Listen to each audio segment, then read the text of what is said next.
বন্ধুরা, আজ আমরা আলোচনা করতে চলেছি ভারতীয় সঙ্গীত ইতিহাসের দুই বিশাল স্তম্ভকে নিয়ে। একদিকে আছেন সেই মানুষটি যার কণ্ঠ 90-এর দশকে প্রতিটি প্রেম কাহিনীতে অক্সিজেনের মতো কাজ করেছে। তিনি মেলোডি কিং কুমার শানু।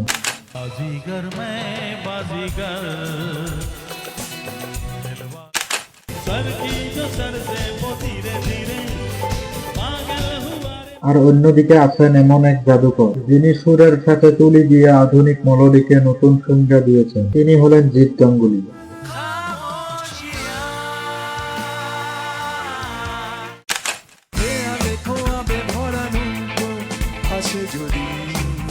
বন্ধুরা, ভাবুন তো একবার, শানু যে ছাড়া কি আমাদের বড় হওয়া পূর্ণ হতো? আবার জিৎ গাঙ্গুলীর গিটারের সুর ছাড়া কি আজকের টলিউড বা বলিউড এত রঙিন হতো?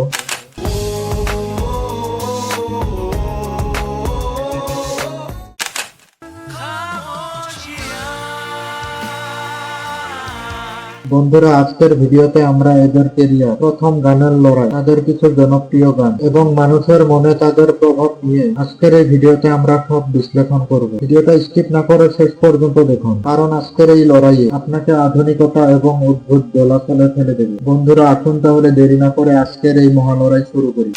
বন্ধুরা, প্রথমে কথা বলি কুমার শানুর এক বিস্ময়কর উত্থান।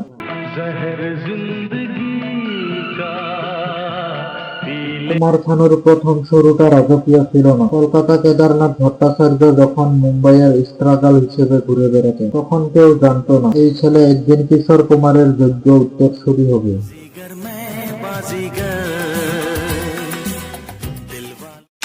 1990 সালে আশিকি সিনেমার মাধ্যমে তিনি যে ইতিহাস গড়েছিলেন তা আজও কেউ ভাঙতে পারেনি।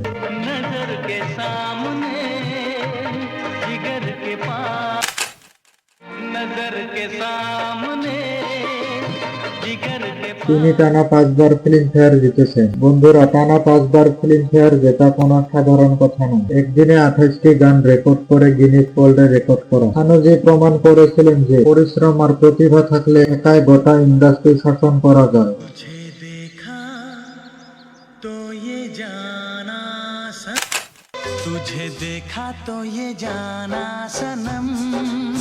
তার কণ্ঠের সেই নাচাল তাল এবং বিরহের গানের যে গভীরতা, তা আজও নতুন গায়কদের কাছে পাঠ্য বইয়ের মতো।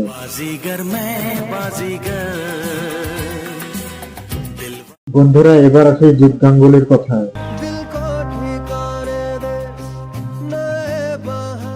জিতের শুরুটা ছিল গিটারিস্ট হিসেবে। তিনি যখন প্রীতমের সাথে জুটি বেঁধে কাজ শুরু করেন, তখন তার প্রতিভার ঝলক দেখা গিয়েছিল।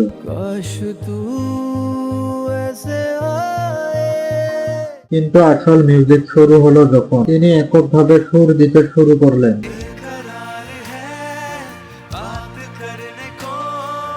বলিউড যখন রোমান্টিক মেলোডি প্রায় ভুলতে বসেছিল, তখন জিৎ গাঙ্গুলী নিয়ে এলেন আশিকি।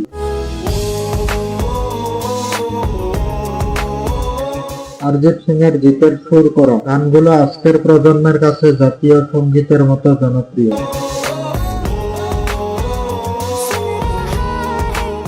জিৎ গাঙ্গুলী শুধু সুরকার নন, তিনি এমন একজন গায়ক যার কণ্ঠে মেঠো সুর আর আধুনিকতার এক দারুণ মিশেল আছে।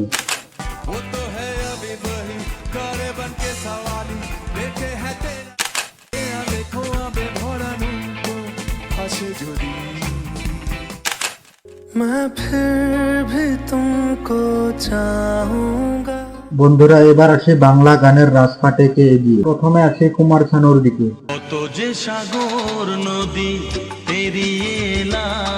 কুমার শানু যখন প্রিয়তমা বা তোমায় দেখলে মনে হয় গিয়েছে, তখন প্রতিটি বাঙালির ড্রয়িং রুমে প্রেমের জোয়ার এসেছে। পেলাম ভাগ্য গুণে শোনো গো রাজকন্যা, জীবনেরই স্বাদ পেলাম আজকে নতুন করে। অন্যদিকে গত 15-20 বছরে টলিউড মিউজিককে ধ্বংসের হাত থেকে বাঁচিয়েছেন জিৎ গাঙ্গুলী।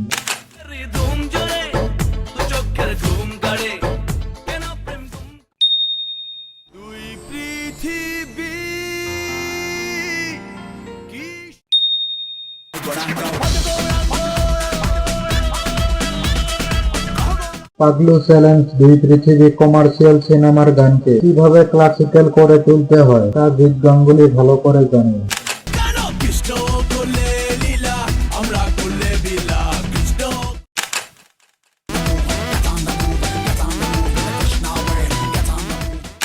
শানুজি যেখানে কণ্ঠ দিয়ে বাঙালির আবেগ ধরে রেখেছে, জিৎ সেখানে সুর দিয়ে বাঙালির নাচের ছন্দ তৈরি করেছে।